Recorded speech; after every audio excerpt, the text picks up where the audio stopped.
Delighted on this episode of Words, Images, and Worlds to be chatting once more with comics creator Benjamin Hunting. Benjamin, thank you for joining. Thanks for having me, Jason. I appreciate you having me back. A pleasure, anytime, anytime. I know that we are talking on this episode about Dead Air, and this is a currently funding project. So perhaps we should start there. What is the thing that listeners should know as we get out the gate here on Dead Air? So, Dead Air is a story that takes place in a world where one day out of the year you can talk to the dead. And it's through this technology called DTalk that was once super exciting and revolutionary. But as with pretty much all things technology wise, society eventually got tired of it and moved on a little bit. So, it's kind of lost its luster. And the technology sits at the crux of a story that's divided into two time periods. The first is a group of university radio DJs in the 90s who are all about to graduate, and then their adult selves 15 years later. And in the 90s timeline, there's a tragedy that occurs. And later on, in 2011, one of the members of that friend group decides to use the technology to reach out to someone and apologize for the responsibility she feels for what happened back then. And then she discovers that what they thought happened didn't happen the way they thought at all. It's a shock to her and to the friends that she reaches out to. So you have the same group of friends spread across time, and in the past they're unknowingly about to enter into tragedy, and in the future they're trying to figure out if there's something they could do to prevent it or make it better or somehow heal themselves as a result of what happened. And it's really a story about friendship and how friendships change over time and how we change over time and the way we interact with relationships can evolve. Nice, nice. Lots of layers there. Lots of things to explore. When did you first kind of get the spark for the story? Where did that come along? I have been wanting to write something set in the 90s university radio world because I was a DJ. When I was 16 years old, I was still in high school, but there was an open call for radio DJs at the university in my hometown. Somehow, my friend and I convinced the station manager to give us a show Friday nights from 8 to 10. And it was really formative for me. I've always been, music's always played a really important role in my life. And uh, I learned a lot being at the station, interacting with people who were much older than me and had much broader musical tastes. So it was a lot of exploration going on. But I didn't want to do a slice of life story. I didn't want it to be just like Giant Days set at a radio station kind of deal. So I was trying to figure out like, what's the story really about? Like, that's a great setting, but how can I find a way in where I can create these great characters that I want to spend time with, but set them up to try and challenge them in some way that would be interesting for me to write and also for people to read. And I have been puzzling it over for weeks. This was probably like 3 years ago when I first started in on the project. And I remember running into the kitchen of where my fiance was sitting, now wife, and just saying, "What if one day out of the year you could talk to the dead?" Just like blurting it out. And she's like, "Yeah, I think that works. I think that's the story." So once that happened, because I've been toying with some other sci-fi ideas like messages from beyond or what something coming in over the radio tower and whatnot, but I couldn't find a way to link it. And once that idea popped in, I was like, okay, this is going to be the framework that can we can have a time spanning story, do these two time periods, and I can link it with that, and then I can involve all these other sci-fi-ish elements that I wanted to include. So that's pretty much the genesis of how it came to be. It's nice. Now, I imagine with an arc like that, with a hook, that allows you to travel into a variety of emotions and emotional experiences. So how did that kind of transform the story and the characters? I think that if you had the ability to reach out to someone who had died, I think most people would use that to contact someone who was important to them, someone that they loved, someone that cared about them and they cared about as well. And within that spectrum, I think there's a lot of different stories.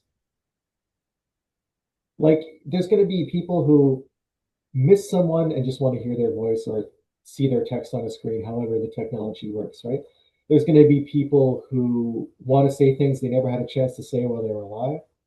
There's going to be people who maybe, as in this story, have feelings of guilt about things that happened in the past, and there's no other way for them to resolve that other than to try to communicate with the people they have those feelings around.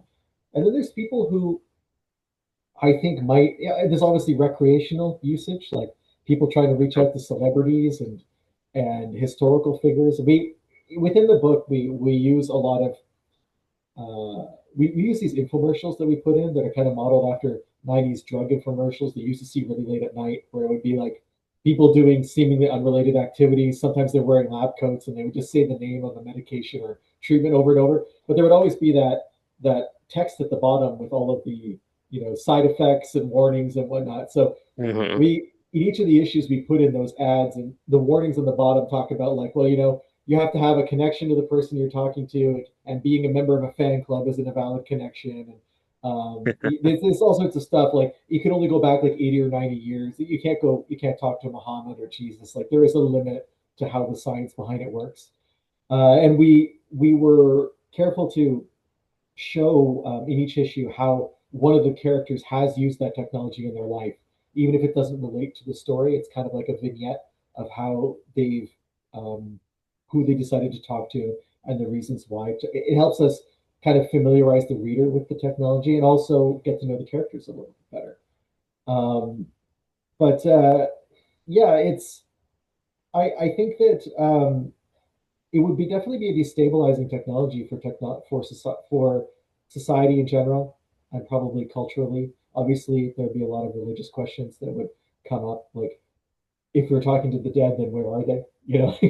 Do we even have a way to know that? Could they even vocalize that to us when we're speaking to them? So we talk about that. We have that as positioned in the book as well.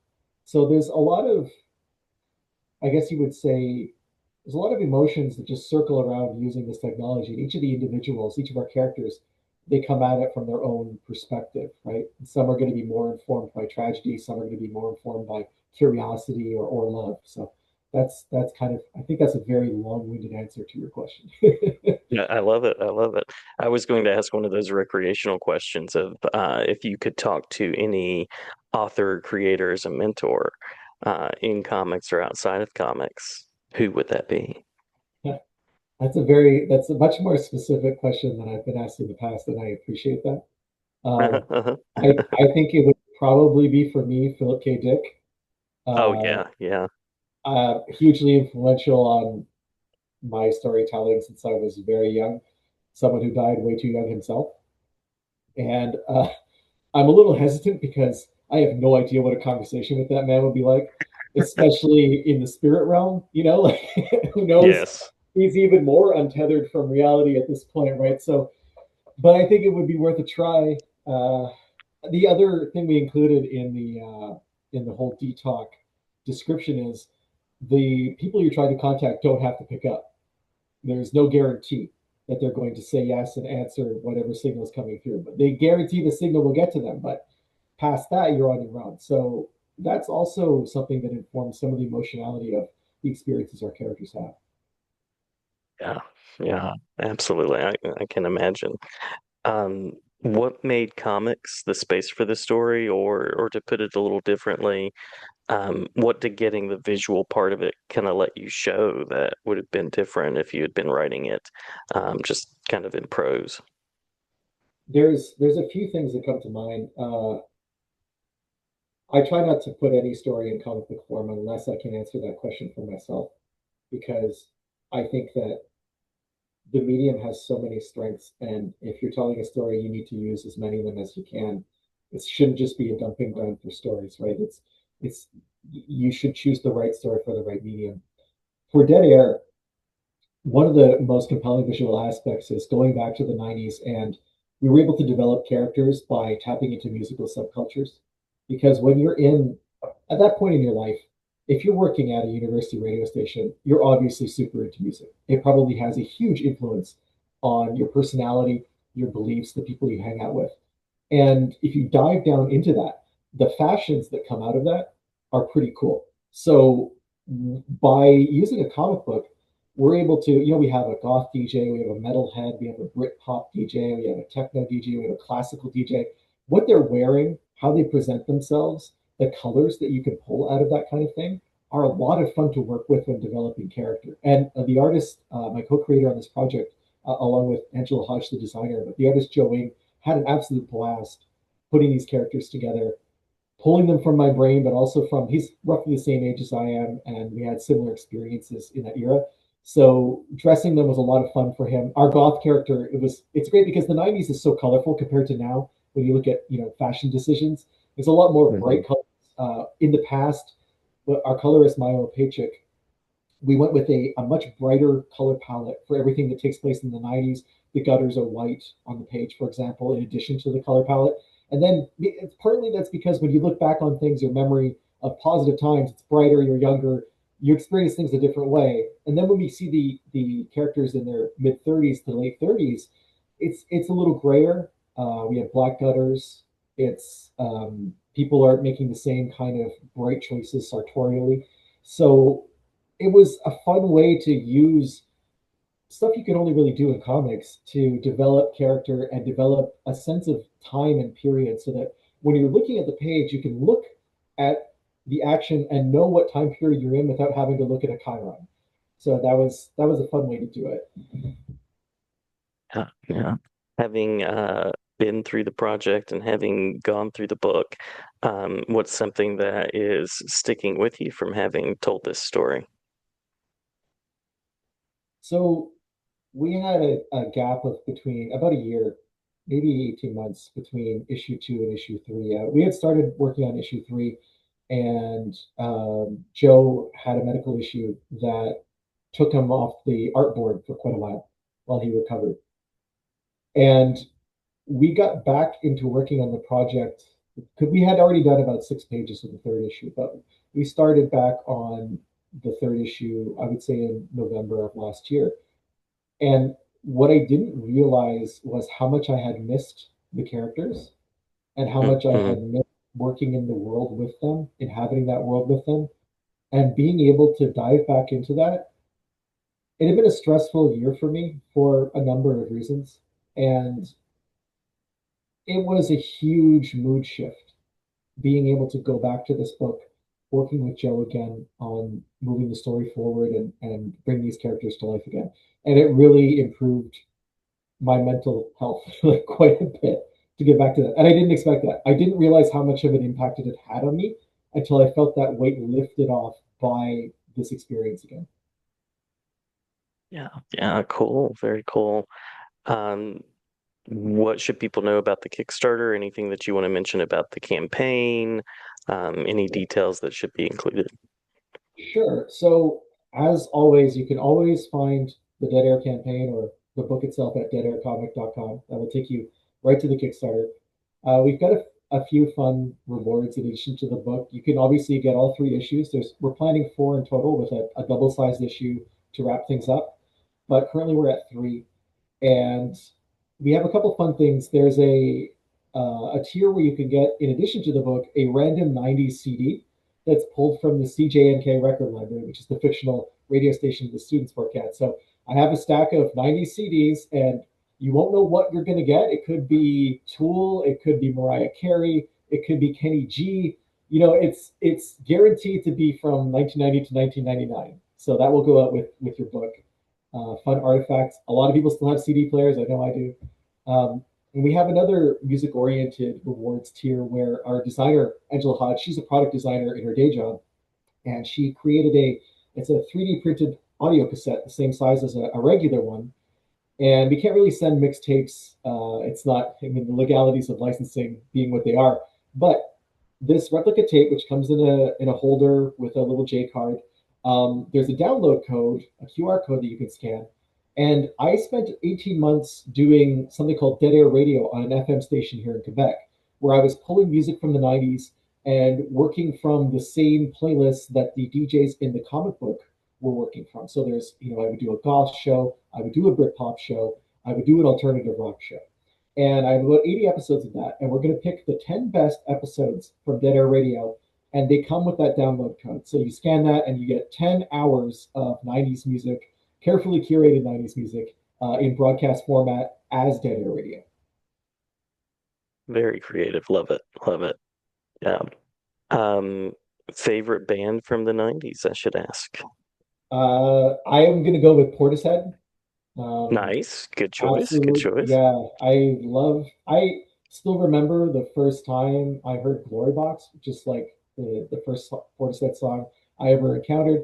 I was probably 14, blew my mind. Still blowing my mind to this day. I had the chance to see them live in 2011. They came to Montreal and did an outdoor show on one of in the Old Port. It was absolutely everything I could have wanted it to be. So like I have a nice music romance with that band that has never abated. Nice. Nice. Anything that you don't miss from the 90s? Super casual homophobia. How about we go with that? That's Yeah, yeah, true, true. like the I really want to stress that this is not a nostalgic book. I feel like nostalgia is a pining for a period of time that never really existed. Like Hmm. it's a tree we create in our heads based on cherry picked experiences and memories from our whatever period we're thinking of, right? And while I like writing stories and setting them in the 90s for various storytelling reasons and my own personal experience and familiarity with it, it was not a great period for a lot of people, and there are things that I remember happening every day, but in that time in my life that don't happen anymore, or at least if they do, there are consequences for them. And I think we've come a certain way along in terms of society, not nearly as far as we need to. But that's the kind of stuff that I don't miss from the 90s. And that's the kind of stuff that I don't think we should, be lionizing and whatnot. And I guess it's a problem I have with home nostalgia, not just the 90s, but yeah. Very good. Yeah, well said. Good answer. Much better than my video games that don't save at the moment answer that I was going to go with. But yeah, No, casual homophobia. that is a very valid concern too. Like that was not fair to anybody. True, true, true. Well, what is next for you? You mentioned issue four, so that Yeah, sounds like that's in development. that's in In development. any online spaces, I'm sorry. any online spaces that we should visit to kind of see what's coming. Sure, you can. I have a newsletter that you can sign up for. That's on my homepage. Homepage. I can't believe you just said that.